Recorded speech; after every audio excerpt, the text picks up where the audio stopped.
So welcome to everybody. Thank you for joining. And again, what is this series and why am I doing it? Because life is weird. Period. That's it. Life is weird. It's good, but it's also really difficult. It's hard, but it's easy. It's up, it's down. It's not. It is and it isn't, but it's totally weird. That's all I've got to say.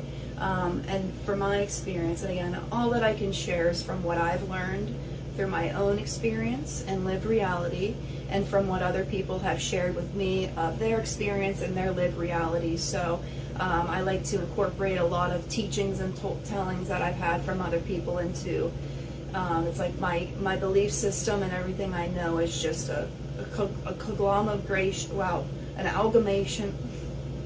Can't say that word. It's a big combination, and it's a cesspool of all of the unique knowledge I've grasped from different, an amalgamation. That's the word, an amalgamation of all the things I am. It's understanding the matrix and the systems around us and inside of us. So learning how to move through that without losing ourselves, because we're born a free soul, happy little baby,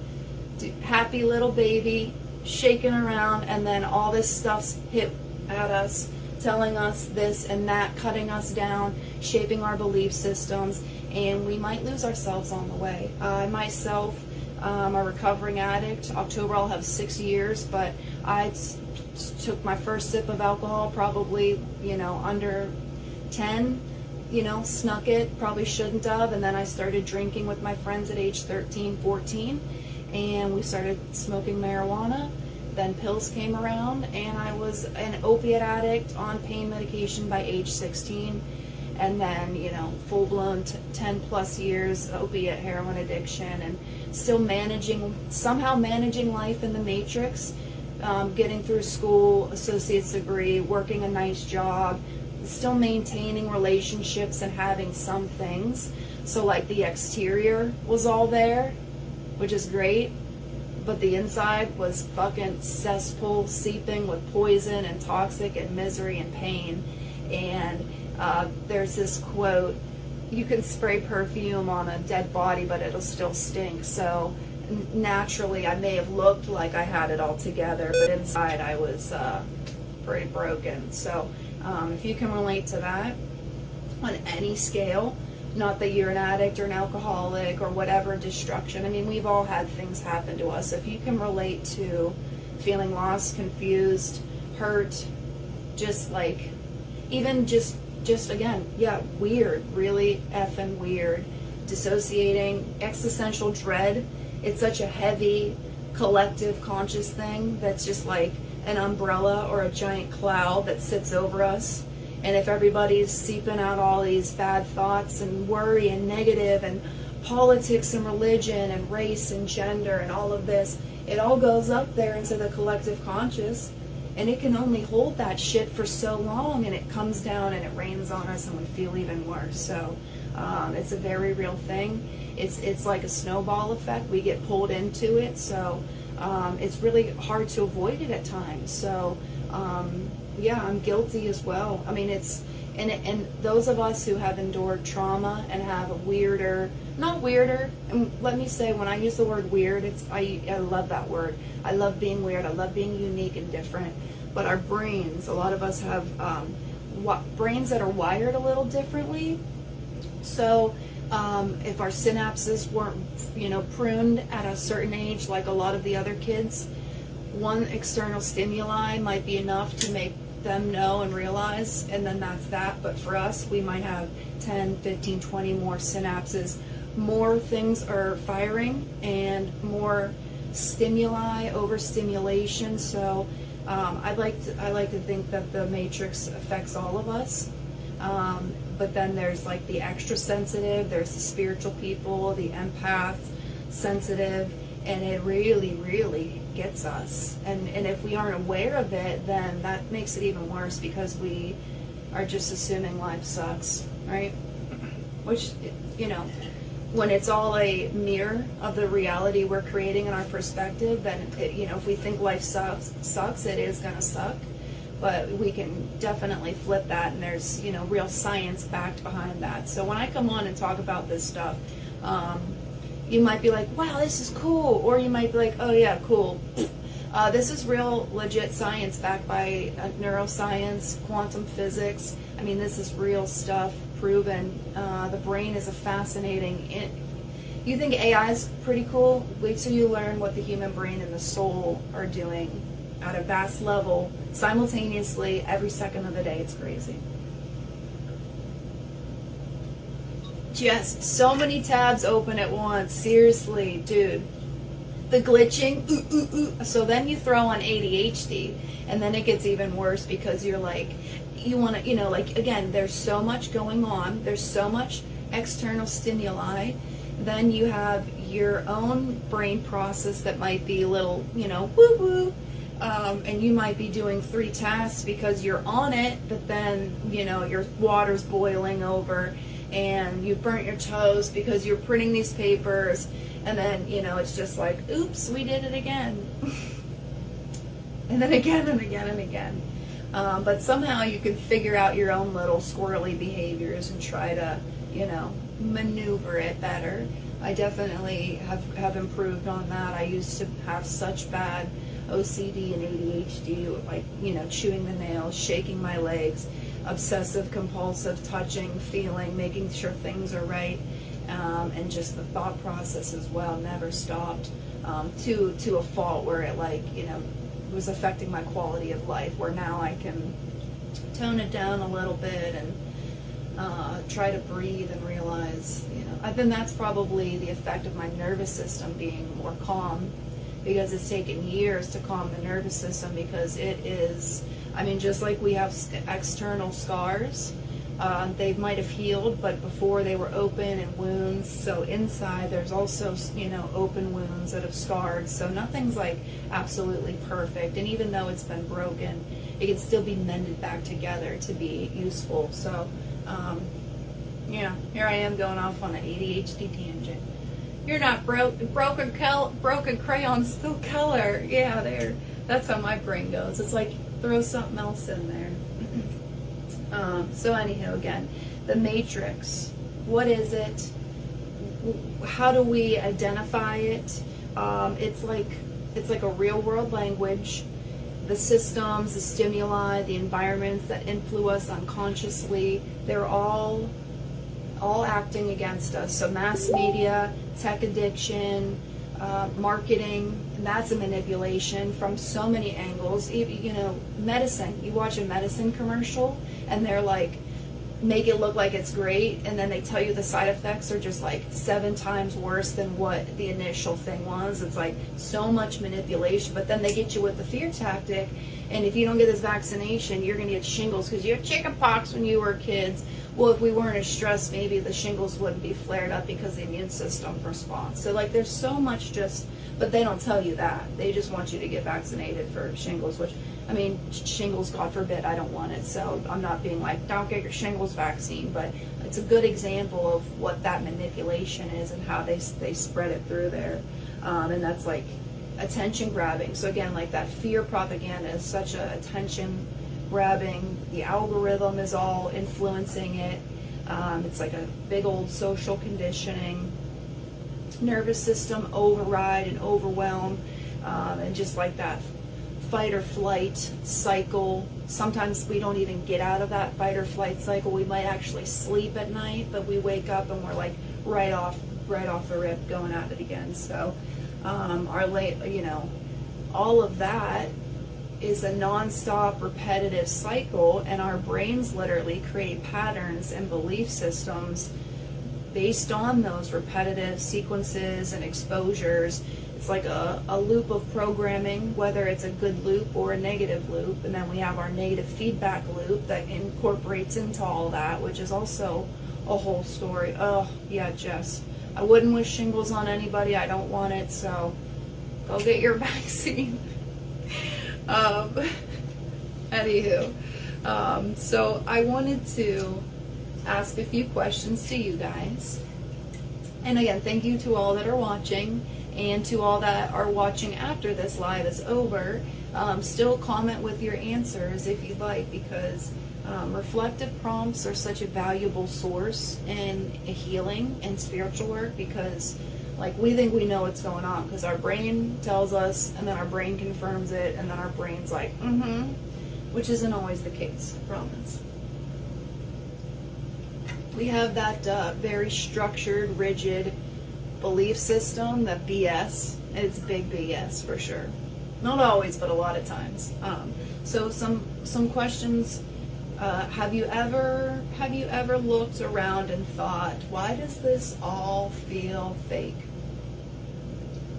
Or you've seen glitches, actual glitches, and you're like, there's no way that's real. The routine, the grind, the constant pressure to produce and please and entertain,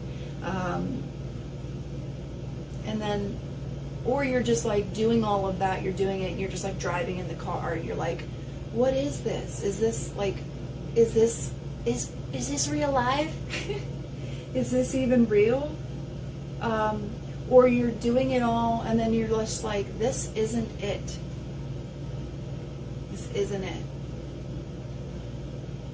Because I know I'm not the only one that's out there. Like, you know, the reality I'm creating is a nice, pretty cool little bubble in La La Land, but like, reality and the world is just like bonkers.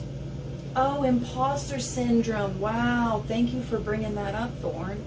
That is a really interesting, yeah, what are we all doing here? What am I supposed to do with my life? The imposter syndrome. I've recently just learned that from Theo Vaughn, actually. And that's a weird one. Because even the greatest people who've done, you know, phenomenal, monumental things are still like, you sure about that? It's so weird. We'll have to get into that a little bit deeper, because that's an interesting, all of the weird psychological things that go on too are interesting. But yeah, sometimes you're just like, this is weird. This is too weird. Right? It's just strange. I brought a book or two also to discuss. So going off of that, of what is this? Why does this all feel fake? So I've got this book, influenced my life more than anything. Eckhart Tolle, A New Earth, Awakening Your Life's Purpose. This book took me from like doom and gloom, like pessimist lifestyle, to like, holy shit. It opened my eyes to realize like, whatever I thought wasn't right. And I thought I knew. I was that person that was like, someone would say something and I'd be like, I know. I didn't know shit. And now, come to find out, the more that I learn, the less that I know. What? But anywho, this is a good one. So if you want, I'll drop this in the comments too, or ask what the orange book was. Eckhart Tolle, A New Earth, Awakening Your Life's Purpose. Because if you guys know me, I'm all about the tools, the tips, the tricks, and trying to figure and share what helped me so I can help others, because people shared this stuff with me and it really changed my life. This is an amazing one. Yeah, Jess, I'll put it in the comment now. It's so Eckhart Tolle is like a spiritual, he's a really, really big author. He wrote The Power of Now, which I think technically you're supposed to read before A New Earth, but I really like that fact that I got A New Earth first, because I had like maybe a passion, but I didn't have a purpose in life other than helping animals, which was a great purpose, but I don't know. It really opened up a whole new world. So A New Earth, Awakening to Your Life's Purpose. Find your purpose. That's huge. If you can find a purpose, finding a passion is absolutely vital, because it'll ignite something in you to then go do more and get the ball rolling. But find your purpose, because that's what you're here for. Okay, cool. That's the book. Eckhart Tolle, cute little man. All right, my next question to you guys. Are you living your life? Or are you just surviving in a surviving system that you didn't design? Years and years ago, one of my, I think I was at either a Les Brown speaking or a personal development speaker thing where they all came up on stage and did their thing, and somebody said, are you in the court of your life, or are you in the stands? So are you down in the field playing the game, or are you watching from up there? And then I was like, shit, that's legit. But then I was like, I gotta look at this a little bit deeper, and it goes further. Are you in the field playing the game of your life? Are you in the stands watching? Or did you not even show up for the game? Don't miss an opportunity. Where are you living? It's crazy. My purpose is chaos. Okay, so that's not the worst, because if you know the, I don't know the name of it, but it's like a grid that's good chaos, bad chaos, neutral chaos, neutral good, it's a whole thing. So I've always joked and said I'm neutral chaos, evil good. It's like a thing. It's, you find your, you find your purpose, and that's fine. Living in survival, though, if you've been living in survival for so long, that's all we know. And if it's worked because we're still alive, then, we don't really think to stop doing it. But also give yourself grace and take a look at where you're at right now and where you were a year ago, and then 5 years ago, and then 10, and if you need to, 20 years ago. And if if you've at least maybe we've done this, and I've gotten clean and then I relapse. I've gotten clean and then I relapse. I did good and I did bad. I'm pretty riding that ride now. But if you are actively better than you were here, or you have some guidance or even the awareness, so even if you aren't doing any better but you're aware, I feel like that is gold. Because your awareness is a key to pursuing better. And maybe, if you wake up every morning and don't make your bed, the habit's set. You roll out of bed and you fucking get rolling. It probably doesn't even seem like a big deal, but your brain is leaving the first thing you do messy. So then your day is going to snowball and continue that way. The first 20 minutes after you wake up are the most significant, powerful moments of the day, because they set the tone for everything. So if you get out of bed, you don't brush your teeth or rinse your face or do anything positive, you go right into scrolling on your phone. It's just that's what the day is going to be. So it kind of goes off of that.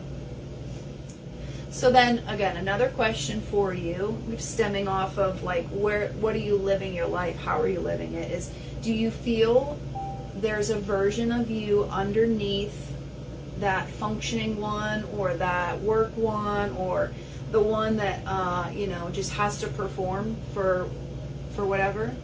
Do you feel like there's a little phoenix in the ashes waiting to rise?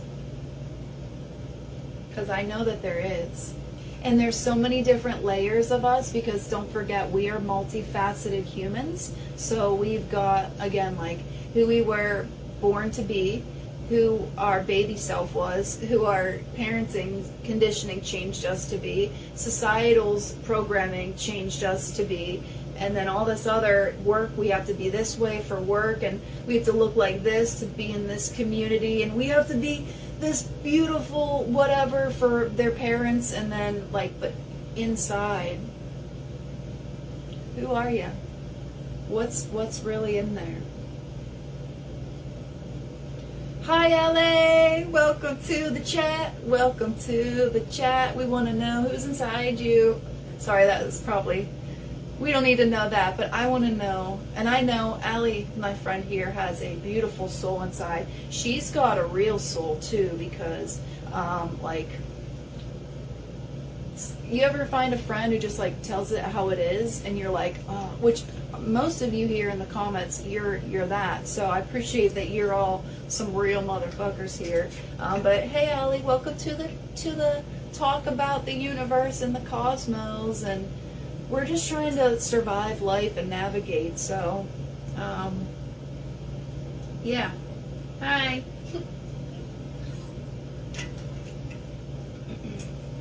We're trying to find ourselves amidst all of this chaos and crazy insanity that's being thrown at us all the time. And it's a hard one. It is, because again, there's so many different influences that are, you know, creating this illusion. It's crazy. It really is. But the illusion. So that's, I wanted to say, the Matrix is like an illusion. It's like an ego-based reality that we're taught to chase, you know, the status of work, survival, to be better and to, you know, thrive. But then there's like all this weird separation from that stuff.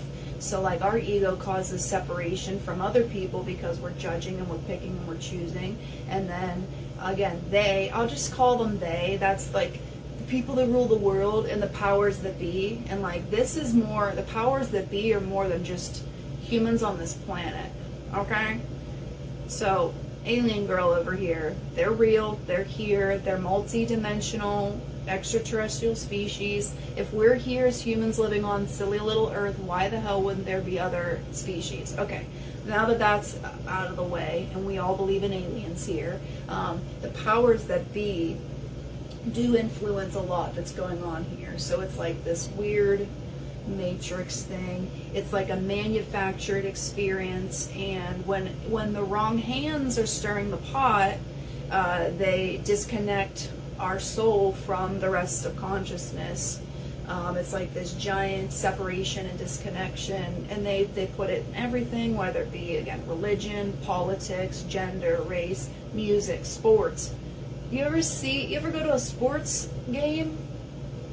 That's a perfect example. That crowd, how about the red and the blue? That crowd hates each other. The South, like, there's so many, and it doesn't need to be, but it's causing a separation and a disconnection from us. So then, like when we go into a little bit of the spiritual awakening and we start feeling that, we kind of unplug from what's really happening and what we see, and we start questioning what's really real, and then we can like reconnect with truth, inner truth, a spiritual truth, universal truth, have a little bit more harmony and love and presence. And I don't know, it's a way better reality. It's a better lived reality, because we realize we are not just consumers of the world, but we're the creators of our own reality based off of our own frequency. And yes, aliens will definitely be raving with me. Surprisingly, I've never actually seen an alien in the sky, a ship or anything. But I suppose that's because I've believed in them since I first heard what an alien was. I've never questioned it. I've always believed in the cryptids and the hominoids, Bigfoot. That's a real species, Gigantopithecus. It just never went extinct. It's a whole thing. But yeah, aliens, woo-hoo, let's party. I'm sure if an alien went to a rave, they'd probably dig it because of all the lights that they're used to. They'd just be like, you know, they'd be like transparent. You can't even, you see through them, but they're still there. You're like, whoa, where you at, buddy? Where you at? Wow, 7:35. Thank you all for staying on the live. This is a fun little night. I like talking about stuff with you guys. This is great. This is nice. It is very weird, and I also love it here. Beam me up, Scotty. Whoop. Yeah, seriously. We're all down here like, take me with you. And then they come, they're like, show me your leader. And we're like, no, just kidding. But yeah, I'm glad that we're having fun, because I know all of us in some time of life have not had fun, and there's a lot of people out there who aren't having fun. And even though, like, I'm having fun here, life is still really weird. And I want to talk about why it's so weird and why life is so hard, and this like weird collective consciousness. And I'm not saying this lightly, but I'm also not saying it to invoke any fear, because I'm not about the fear propaganda, but I really truly feel like we're living in World War III right now. And that is a spiritual war, not fought with tanks and guns, even though there's tanks and guns and bombs everywhere. But it's fought with something even more powerful, which is causing the tanks and the guns and the bombs. So I really feel World War III is a spiritual war, and it's fought with fear, distraction, this disillusion, disconnection and separation. So again, everybody should be connected to the divine universe, consciousness source that is a beautiful everything that it all is. God, Yahweh, all of the, things that the highest source, Almighty God, the Lord, all the things.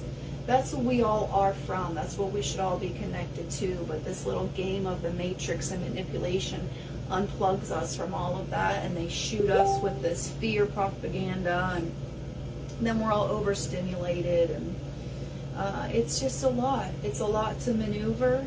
And then, like, individually our nervous systems might be shot, but then this collective consciousness. So again, if it's like a giant umbrella or a giant rain cloud that kind of like hovers over all of us. It's all of our energy. So like, let's say something good happens. It's the 4th of July, everybody's happy. Maybe our collective consciousness is up or something. And then, tornadoes hit, and a whole town, a whole city, whole state's wiped out. Our collective conscious, it fluctuates. It's hit. It's read on the Schumann resonance as well, which is the Earth's frequency and the Earth's vibration, the Earth's heartbeat, really.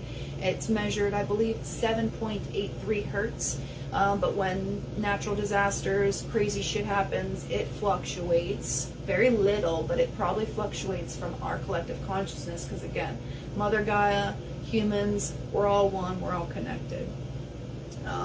So then that whole collective conscious nervous system is just shot. We're overwhelmed, we're triggered, and we're dissociating. I hate to laugh because it's not a fun state to be in when you dissociate, but like, man, what a weird state, because you have to still be conscious to be awake, but like, where do you go? Where do you go? I don't know where I go when I dissociate. I'm like, things just kind of like get smaller and trail off, and like voices get quieter and fuzzy, and then I'm just like there for however long staring. But where do we go? But again, that's all this overstimulation and just too much input. And then if you've got any, of the clairs, you're clairsentient, you just feel more, so you're empathic, clairaudient, you hear stuff. There's all of these things. Light workers, we're sensitive, we're absorbing. I mean, especially light workers, man, if you're a light worker, or even if you've got a spiritual soul, you need to protect yourself, put your armor up, because we're absorbing everybody's bullshit, whether we like it or not.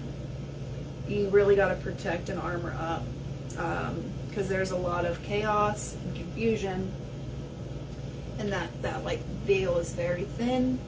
Things can get through. It's a weird shifty thing, but a lot of people are waking up, and that creates friction with those that are still prescribing to that old system, and then the ones trying to keep us down, really don't like when people start waking up.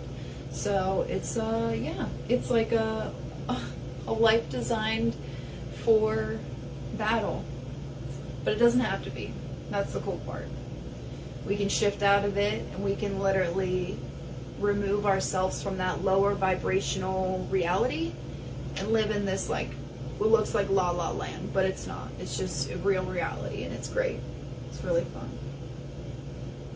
Yeah. Oh, well, you go to places. Well, that's nice. Well, that's good to know that you go somewhere good. I don't go. I'm just like, nothing's there. I'm like, maybe I am a robot and someone like turns my plug off and I just power down. But with that, my, a little key message then, lifted spirits tips. You are not broken.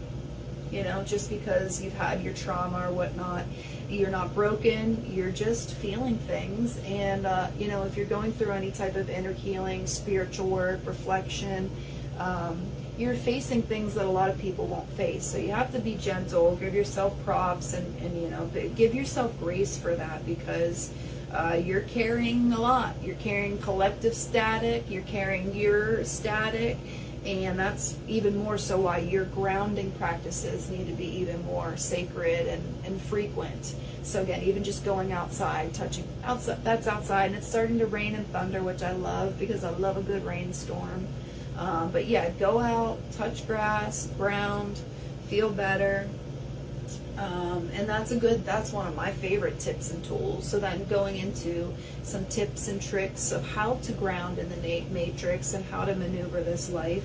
Nervous system is always, so let's start there. Nervous system care comes first. Even just moving, dancing, yoga, breath work. You can look into different breathwork techniques that can actually help balance different segments of the brain, different sides, can help lower your blood pressure and your heart rate. Breathing in and out of your mouth versus breathing in and out of your nose can do different things for the body. So once the body can calm down, then more chemicals can be released, like serotonin, dopamine, all the things that we really need, but a lot of us are so burnt out that our brains don't even make it. So breath work, jumping in cold water sucks, but it'll not just wake you up, but it almost reboots your immune system. So the cold water baths are a very real thing. They're slightly excruciating, but very, very beneficial for pain. I've done a few. It really did help with my chronic pain and kind of like woke me the fuck up, So cold baths. Just go outside, walk in the dirt. Calm your nervous system because it needs it. And then, protecting this outside that looks like, so you see the outline of my body? That's where my body ends, right? Not my auric field. My auric field, depending on how strong it is, it should be a nice distance. Now our auric field and our frequency can kind of be less than and not as strong depending on our health, our diet, our mindset, and then if we protect ourselves and our aura. But I like to think I've got this nice big aura, my big shield. I protect it, I strengthen it, I shine it up, I clean it, and then when someone throws shit at it, I clean it off again.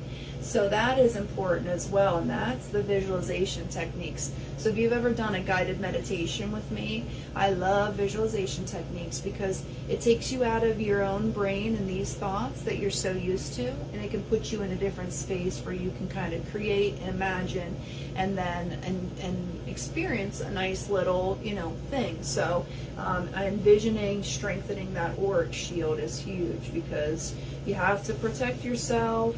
Prayer, setting boundaries, these are all really healthy tips. Allie, get your feet in the grass.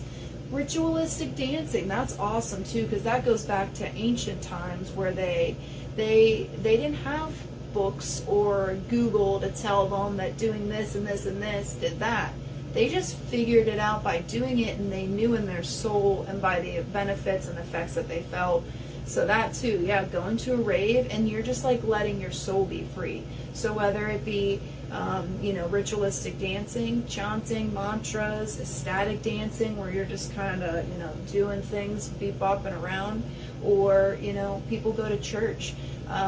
Yes, I wear a witch's hat, but I do go into churches and I still can experience that level of prayer and grace and gratitude, which has healed my soul more than anything. So I can unplug myself from this conditioning belief that religious people are blah, blah, blah, blah, blah, and I can just be there worshiping Source, the highest power, the Almighty, all that is, and it feels great. It really does. So that, all of this movement, again, it's like soul medicine. So whatever it is to you, you can go all the way to a rave, you can go all the way to a church, crazy different ends of the spectrum, but why not do them both? Because again, this life is like a whole circle to just experience and have a lived reality. So shit, why not?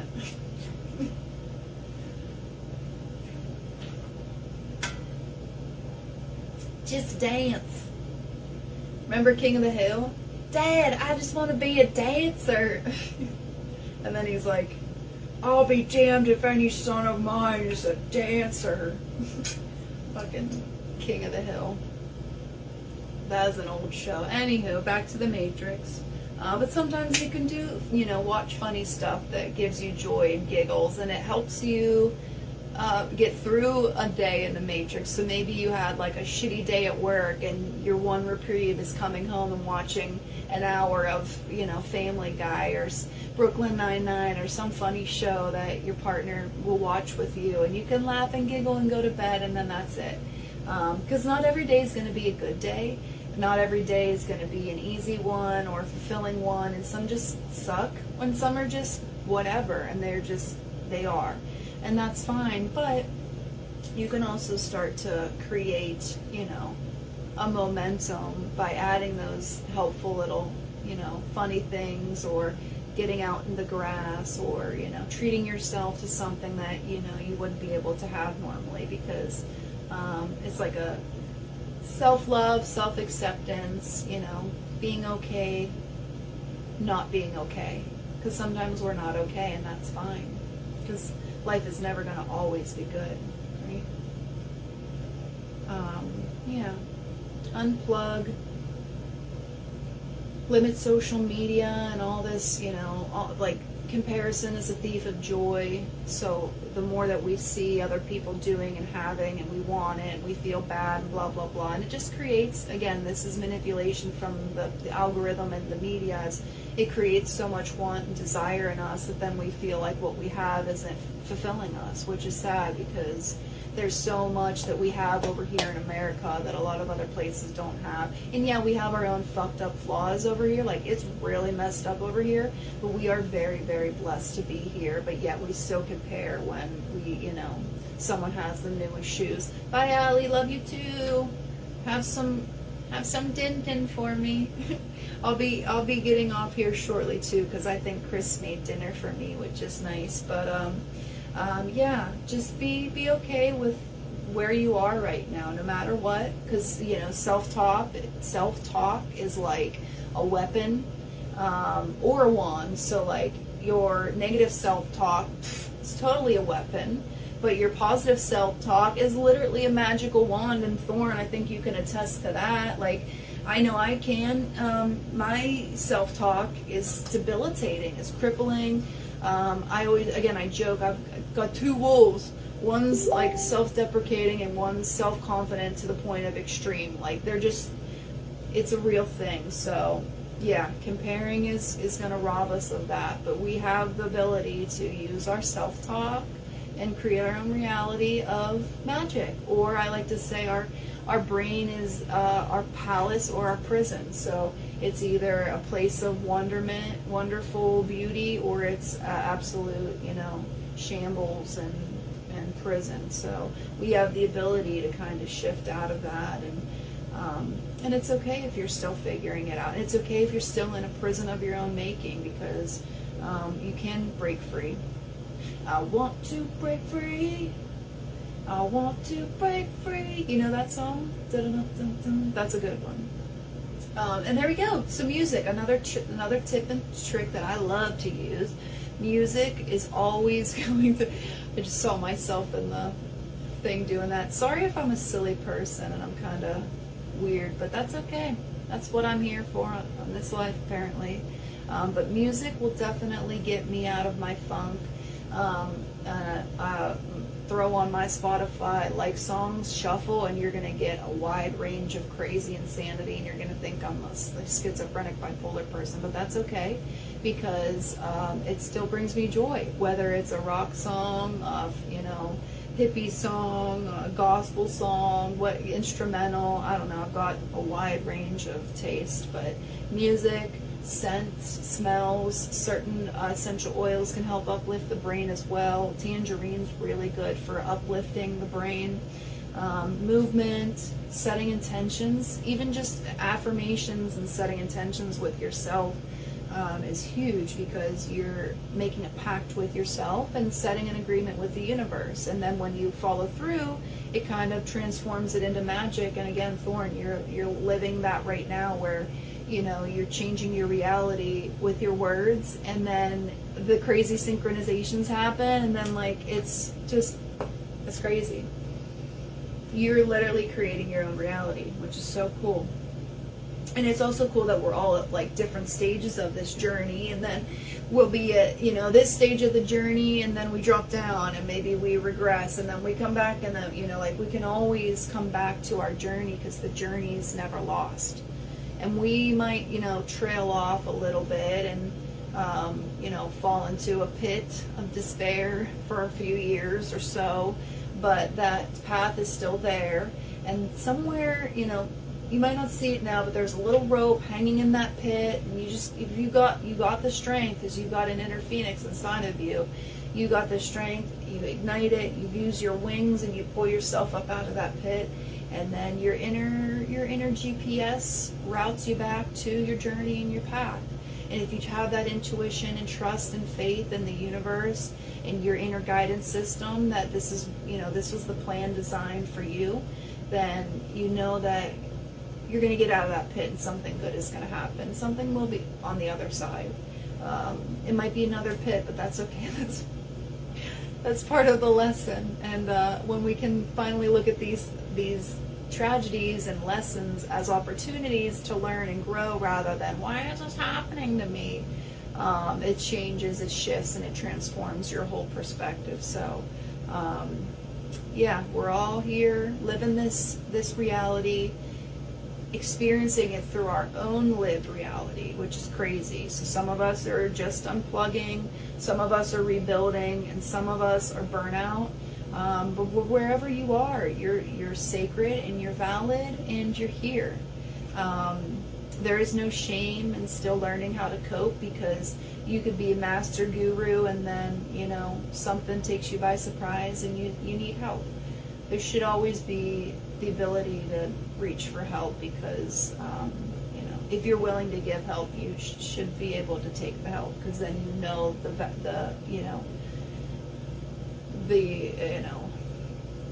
know what it's worth to be helped. You know how valuable it is, and you're better than you think. So even if you think you don't need help, there's nothing wrong with that. And the fact that you're even seeking help shows that you have awareness, and then that's like a snowball effect, puts you in alignment with change, and then boop, boop, boop, things start happening. So just staying connected to your truth, who you are. And if you don't know who you are, then that's the fun part. You get to recreate it all, which is crazy, because you don't have to be any of the things that you don't like. So you don't know who you are on this and that. That's great. Goodbye. Time to create something new. It's like when you get rid of old clothes, and then you can finally buy a new wardrobe. Woo! Let's go get some new clothes for our soul. For our soul. But really, the Matrix is a weird place for me. Might be a weird place for you, but it also can be a fun time. So drop your comments of where you're at today in this reality, and how the Matrix has been treating you, and how you want to improve, how you want to maneuver a little bit better, maybe get a little bit more grace, gratitude, lose some of the pessimism, whatever you think that the Matrix is trapping you. Let's figure out how to untrap and loosen up, and spread those wings. I like to reference the phoenix because it is such a transformational, mystical creature. And I truly feel we all have a phoenix inside of us. And it is time to rise from the ashes, and then we're going to rise again and again and again. So thank you all again for being here with me, joining this live. I look forward to the next one, and I look forward to any additional comments added in here. June 28th, that's a couple Thursdays from now, last Thursday of the month, we'll do episode 2. Again, it's a Thursday night, 7 p.m., and that is, we're going to talk about more of the waking up. So when you're first waking up, the stages of awakening, and then what to do after it. So I've got the title of this episode as Waking Up in the Real World. Wait, what world? So we're going to dig into that at the end of the month. And from now until then, tune in. You already know Lifted Spirits is here doing exactly that. Lifting spirits, igniting souls, and helping light the way for your transformational journey.